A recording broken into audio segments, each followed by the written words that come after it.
Say for example, I don't feel like walking, I get a bike. And bike sometimes is not comfortable on a rainy day.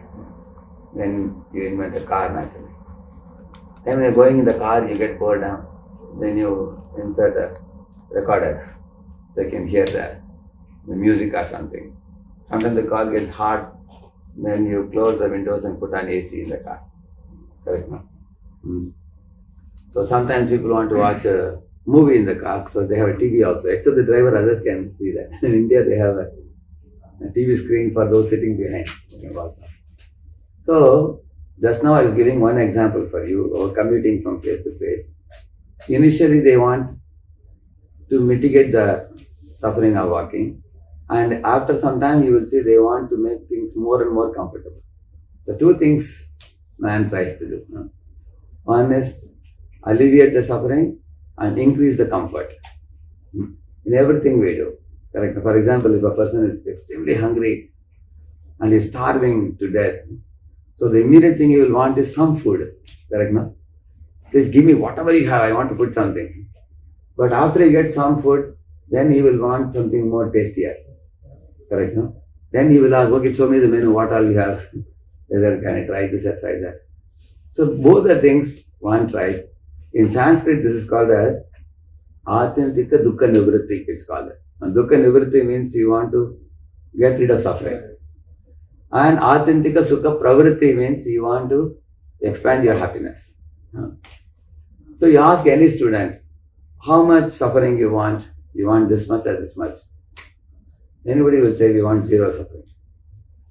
Or you ask anybody how much happiness you want, this much or this much, they will say unlimited.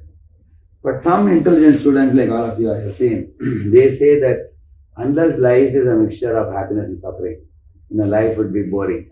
They say like that. So what is your thought about that? Do you think you are looking for only happiness or looking for a combination of happiness and suffering in this world? You feel that there is a need for suffering in this world for one to be truly happy. You feel like that. Which one? Let us take your opinions. Each of you can say a few minutes.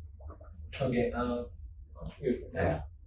I feel like if there's only happiness, then we get trapped in whatever is in front of us. We're happy in that. But I feel like whenever there's suffering, it's reminding us that there's something greater. There's, Krishna is there. We're in this material world. That is why they're suffering. So it's kind of like a reminder. When something bad happens to us and we're suffering, we ask God, why did this happen to us? So basically, there's only happiness. That's a reminder. And it's a healthy reminder. Yeah, healthy reminder. So if there's a balance of both, then very good. Thank you. Nice point. Yes. So I was saying, like, if you don't have suffering, you'll not know the value of happiness. Unless you know that there is something bad, you'll not know that you are privileged or something. So if there's always happiness. In that question, I have a question to that connection. So you are in your undergrad now. Say in the first year you got 8 points out of 10. In the second year you got 9. Third year you got 9.5. Then many of your friends are saying that, hey, maybe you'll get 10 in the fourth year. Would you say that, I have been always increasing from 8 to 9, 9 to 9.5. Life is boring, It'll be nice to go down. No. So would you think that I don't want a 10 now? Will anybody think like that? I have one of my students in IIT Kharagpur. He was a 10-pointer all through. The entire BTech undergrad he was 10-pointer. Fully. Beginning 10, he got a gold medal also. So do you think you would have got bored with the 10 points? No, that there you look for challenges, right? So that time your mind is more like in a way to take on challenges. I want to get 10 consistently. Correct. That is like the. But will 10 consistently, because your parents are happy, you are happy. When you get 10 out of 10 again and again, you feel happy also, correct now? Yeah, that's true. You're happy. But is there anyone who thinks that, repeatedly getting 10 would be boring? No. You won't think like that. Similarly, let us say somebody has an Indian gas shop or something like that. So first year he got 1 lakh rupees profit, second year 2 lakh, third year 3 lakh, okay, 4 lakh. Would he ever think in his mind that, oh, I am increasing 1 lakh profit every year, life is boring, let there be a fire accident in my shop so that, instead of 5 lakh next year, I'll get only 2 lakhs. So actually, like if you see others, so basically some person has got 10, some other person might have got less, right? So your competitive mind will be like, okay, I've got more than him. So that will act as a catalyst. Yeah, that may happen. But my question is only a very simple question. Are we looking for only happiness, or are we looking for a mixture of happiness and suffering? Always only happiness. Only happiness. So that is the question we are I dealing think everyone will be only willing to have happiness.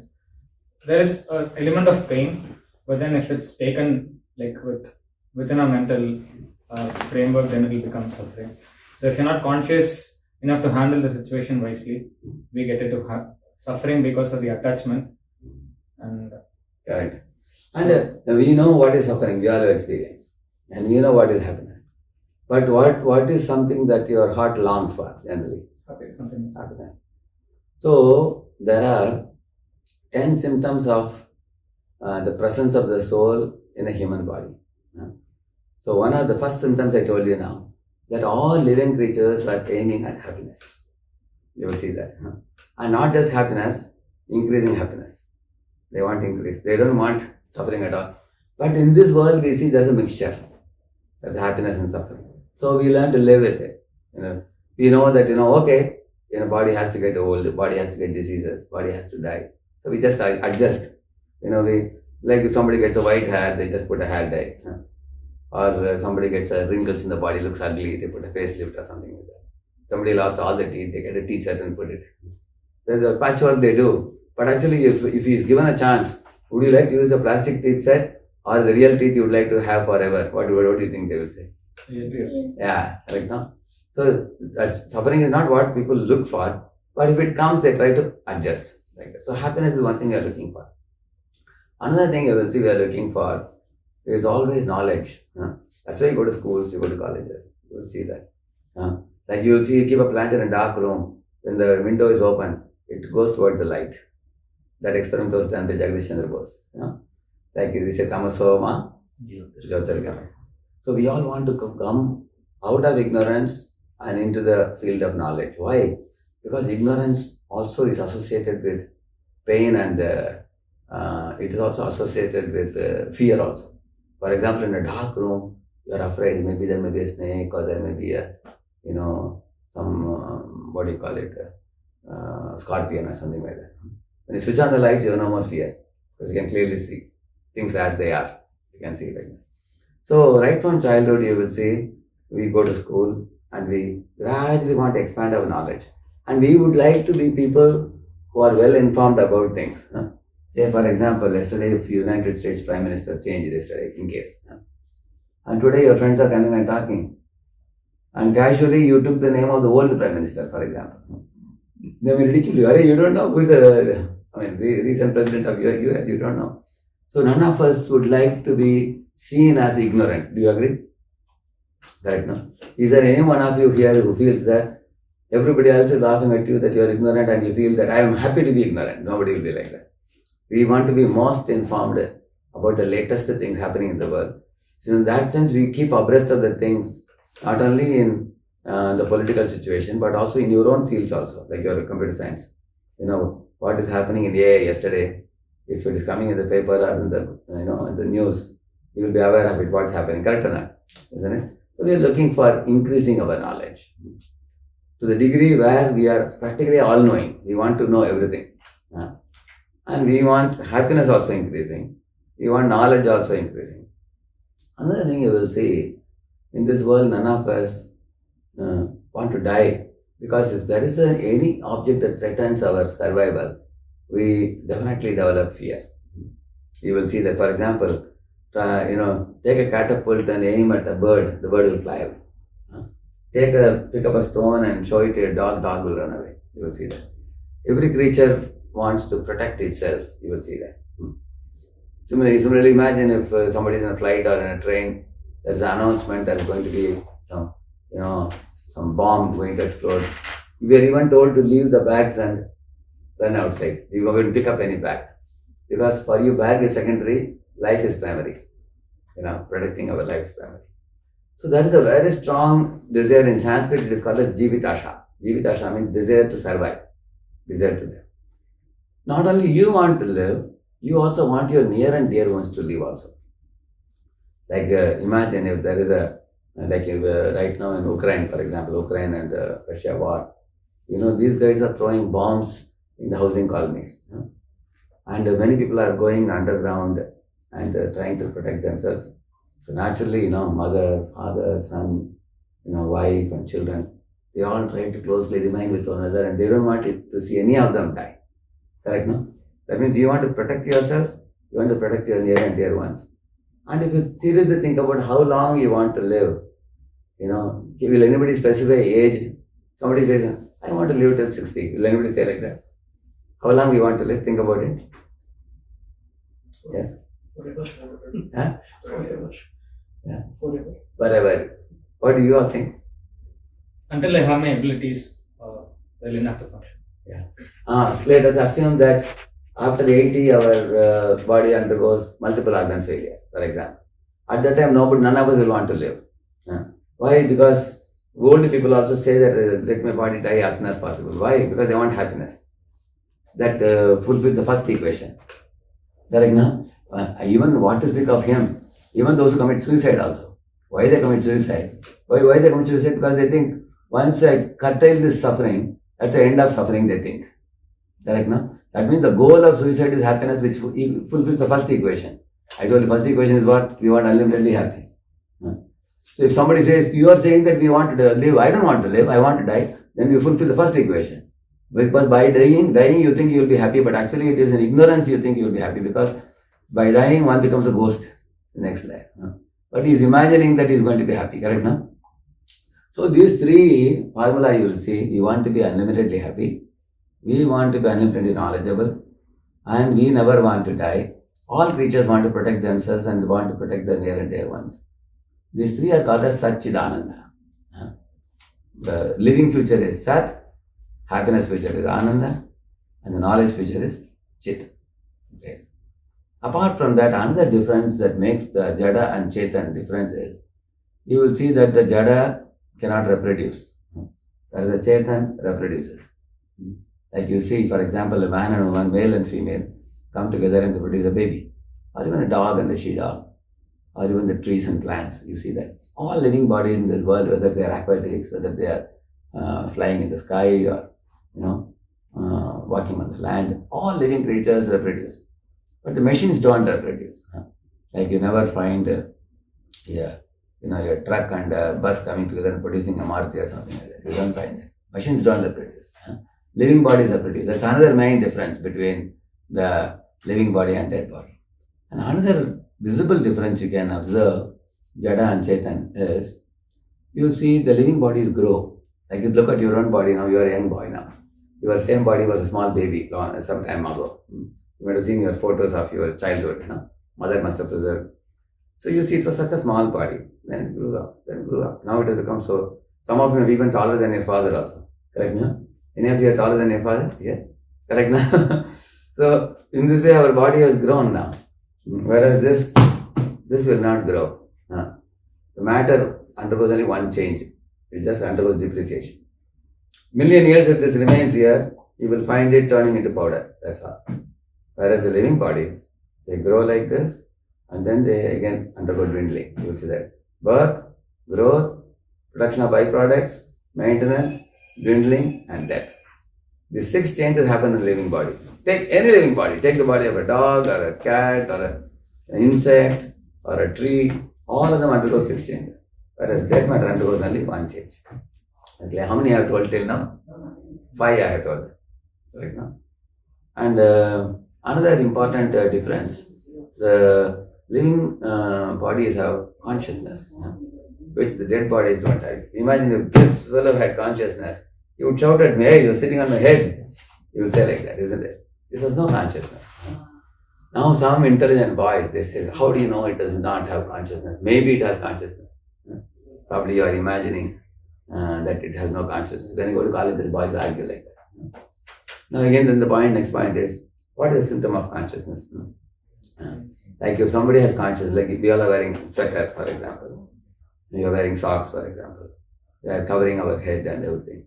Because when it is cold, you respond to that cold. When it is hot, you respond to that heat. When somebody insults you, you feel morose. Somebody praises you, you have a beaming smile on your face.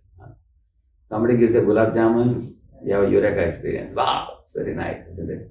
Isn't it? So, and you got poor marks, you have a sad face. So these emotions arise from consciousness. And the dead matter does not exhibit any kind of consciousness. Now if somebody says that maybe there is consciousness in dead matter also, but it is not exhibiting externally, like we exhibit. If somebody says like that. For example, when you take a needle and prick a conscious person, he feels pain. Correct now? Whereas when what is the pricking? You can even put a dead object into the fire, it will not respond at all. That is why you find when a person dies, the body is fed to the fire by the relatives. Correct now? But the body does not respond at all. It is just finished in the fire. On the other hand, when the person is living, even if it by mistake it touches little fire, you will take it because there is consciousness. When the body is dead, the whole body is burning, there is no response. So, a living body and a dead body, there is a visible difference between the two. There is something seriously missing.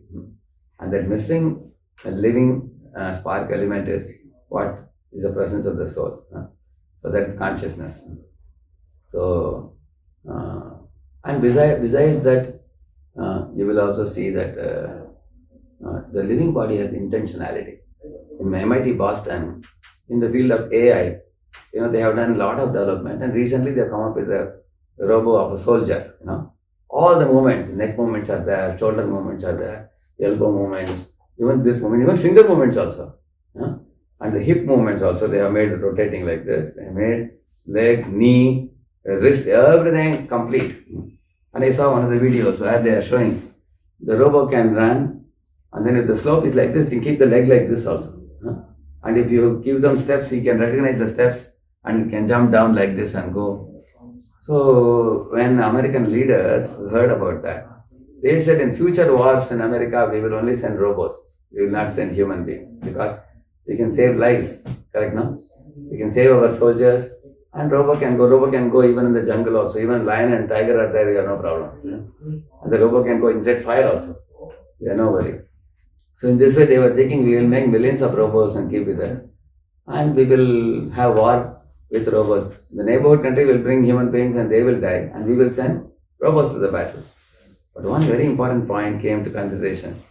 They came to understand that if the robots are hacked, then they may act against the interest of the sender. Imagine, for example, the control goes to your enemy's hand. It's like money, for example. Say, if I have money, I can engage police to catch a thief. If the same money goes in the hands of a thief, he can use that money to trouble me. Correct, no? The robot is also like that.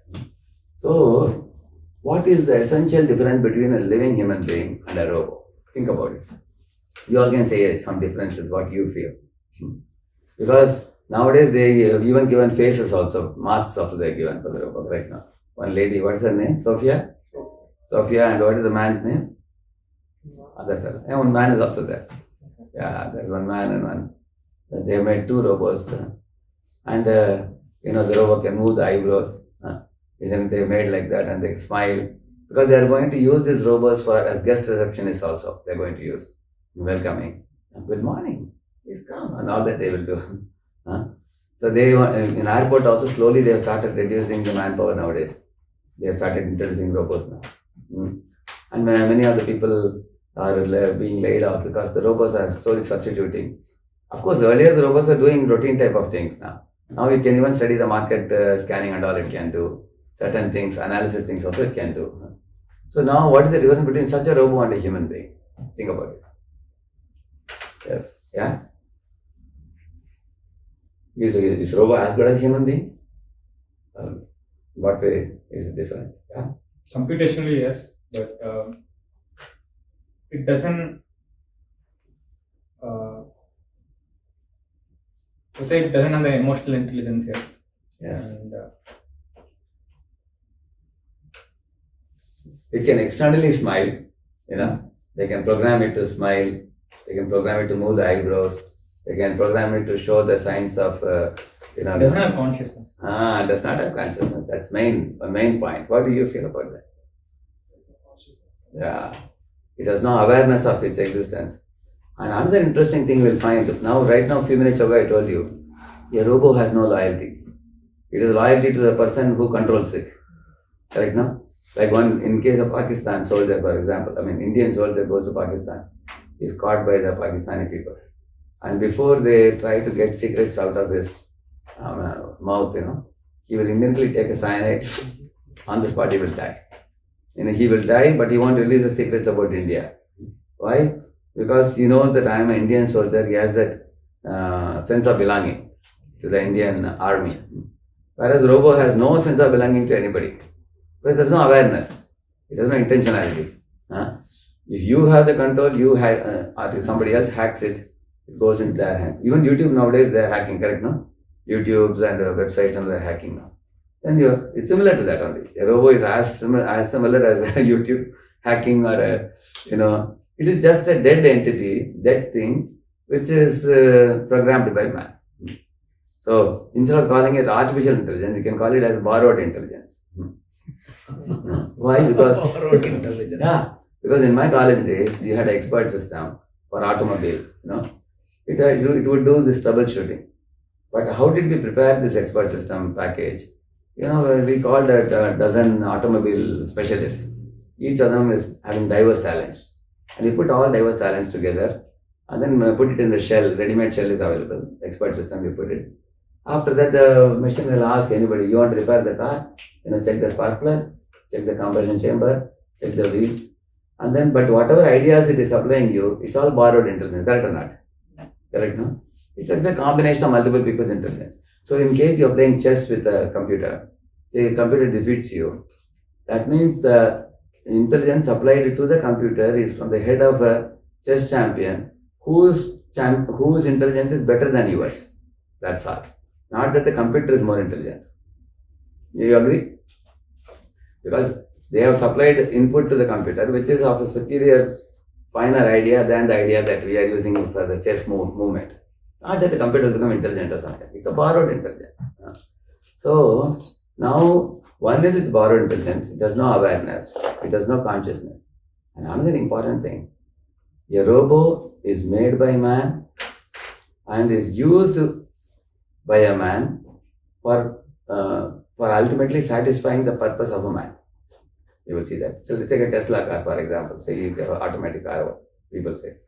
Even if there is an unmanned probe flying to another planet, or if there's an unmanned car also, which is programmed to move in a certain way like that, you will always see that all these automatic vehicles, space vehicles, or even the cars also, they all are made by someone and put.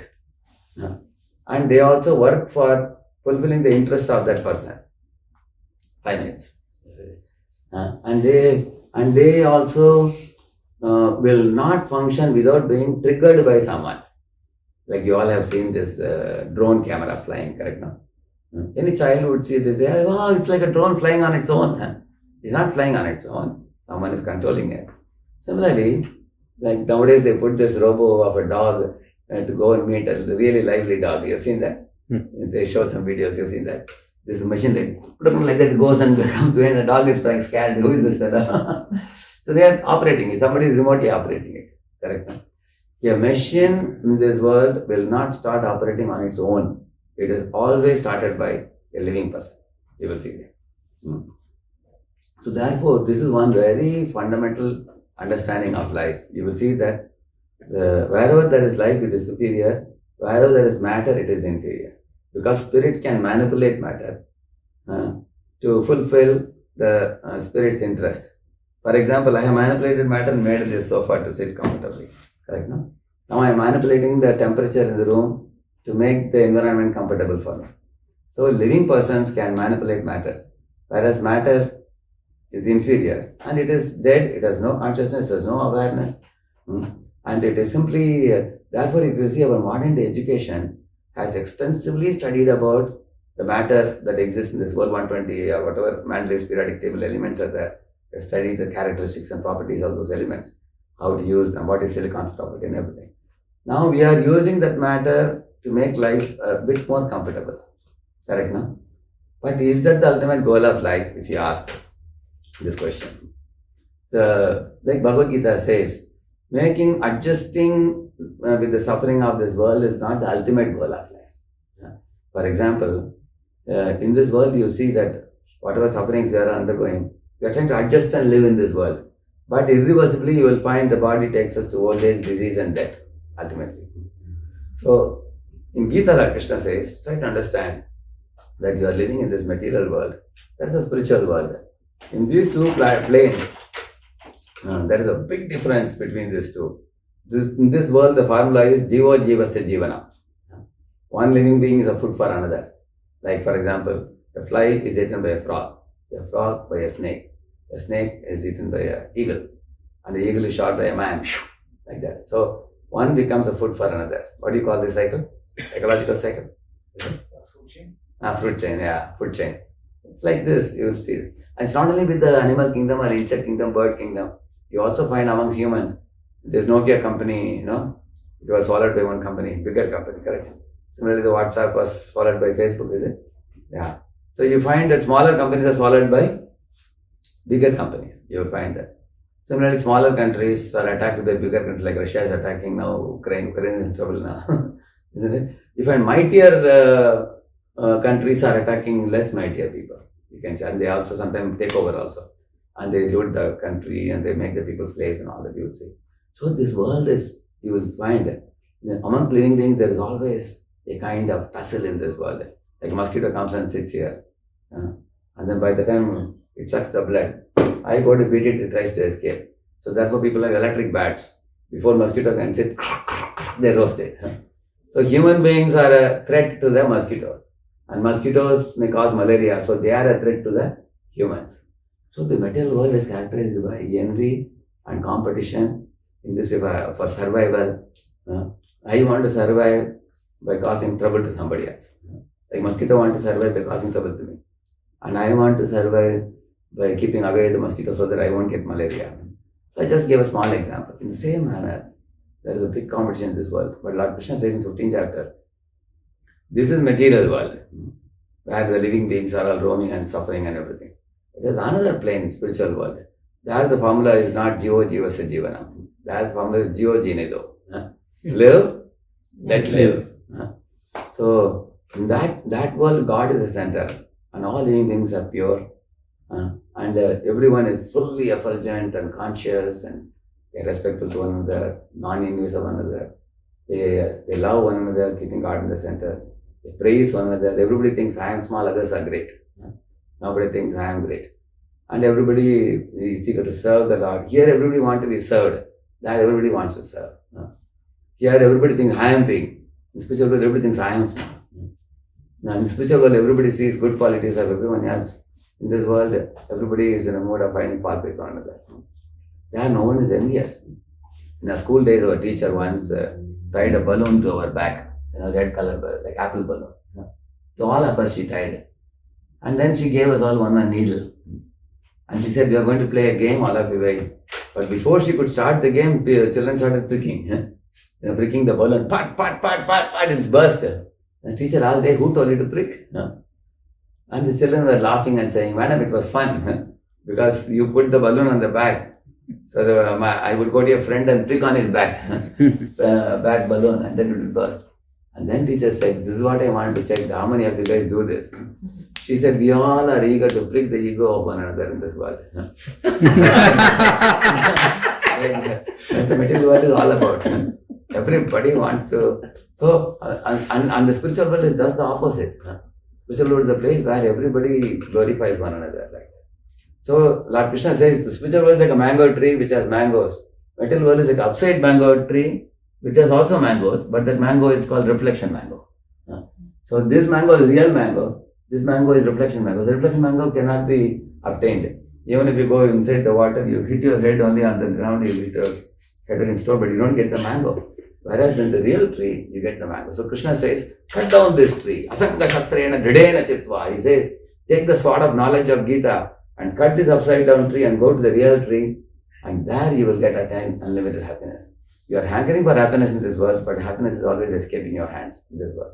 If you go there, you'll be happy forever, he says. So, yasmin vijñāte sarvam evam vijñātum bhavati, he says. By knowing God, you know everything, he says. And how do we know God? Therefore, we read Bhagavad Gita. The Bhagavad Gita, by knowing Lord Krishna and his teaching, everything about life, you can look at the world with that Bhagavad Gita's Shastra Chakshu.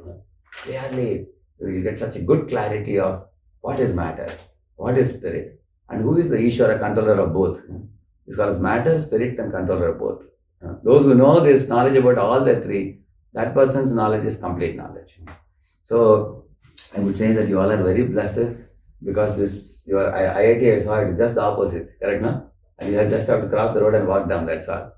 And they have made this Krishna house for you, where there you get material knowledge, here you get spiritual knowledge. So whatever knowledge you start there, you learn about matter. When you come here, you learn about matter, spirit, and controller of both, Ishvara. And that is one thing you learn. Another thing you learn is, what is the ultimate goal of life? Ultimate goal of life is Satchidananda. You want unlimited happiness. You want to live eternally. You want to, always, you want to live eternally, and you want happiness, and you want knowledge. All the three are available for you here. As you keep cultivating the knowledge, it's like a bud to bloom. Your whole life will blossom very beautifully. You will go from Annamaya, Pranamaya, Manomaya, Vijnanamaya, Anandamaya. Annamaya means one is thinking about food. Pranamaya means cutthroat competition, rat race, which is a very famous thing nowadays. Manomaya means people are dreaming on ambitions. They have a dream job, they have a dream this and dream that. And then when you come to the Vijnanamaya, real knowledge starts there. I am not the body, I am spirit soul. And when you come to Anandamaya, you understand that yes, I am spirit soul, but my happiness comes by connecting with the supreme soul, which is God, who is all loving person. So that good fortune has come to your doorstep here, so right next to you. So while you are in the college, I heard Prabhu also studied here, I heard. Yes. He was a student of the same college. And now he has a great feeling for the college that I studied here and I am an alumni and I should give something to my younger brothers of this college. So that is why he took this initiative to come here and put up this center for all of you. Because while he was in college, he has seen how much students suffer. Actually, rich people are committing suicide, rich people are degrading with so many bad habits. So, and he has seen the spiritual life, how that way that Srila Prabhupada taught it to his books. It's a clean life, it's a pure life, it's a happy life. And if you get it in youth, you are very fortunate before you get into degrading habits. It's very wonderful thing. My humble request to all of you, when you are coming here, you also try to introduce your friends in your circle to this place. Every one of you have a Swabandhu Mandal. You have a circle around you, which means your boys who sit next to you in the class. That's one circle.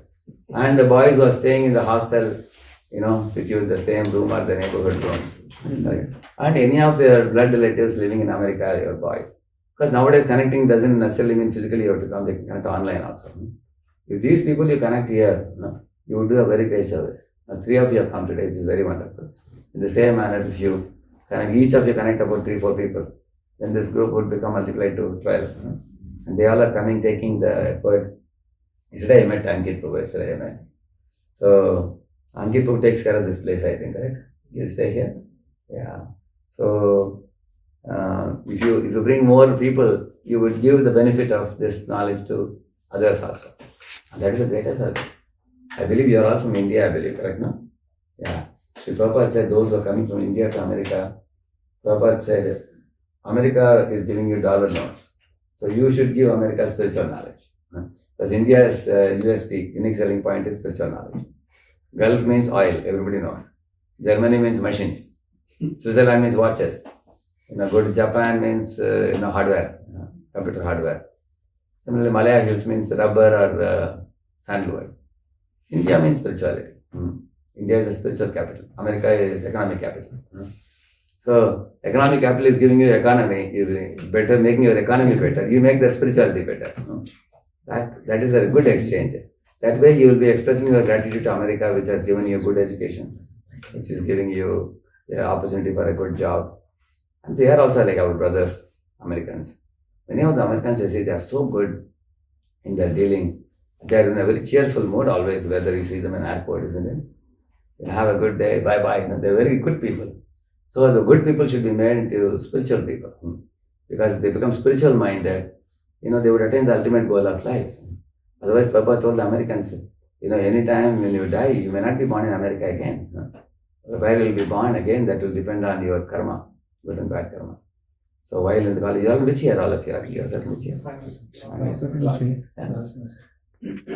Last semester. All of us are in last. So you're in same class? Yeah. You're in final year now. Yeah. So before you go, you will try this, what I am requesting you. Exactly. This is the last opportunity for you. You are passing out in April, May? April, May? May, yeah. Before May, each of you try to connect 4 to 5 people. And then our Prabhu, Yashoda and Prabhu, we will have the facility to continue this center. Because this center is providing facility, but students will come and take advantage. Right now? So you can see how systematic and scientific the spiritual knowledge is. It's impeccable.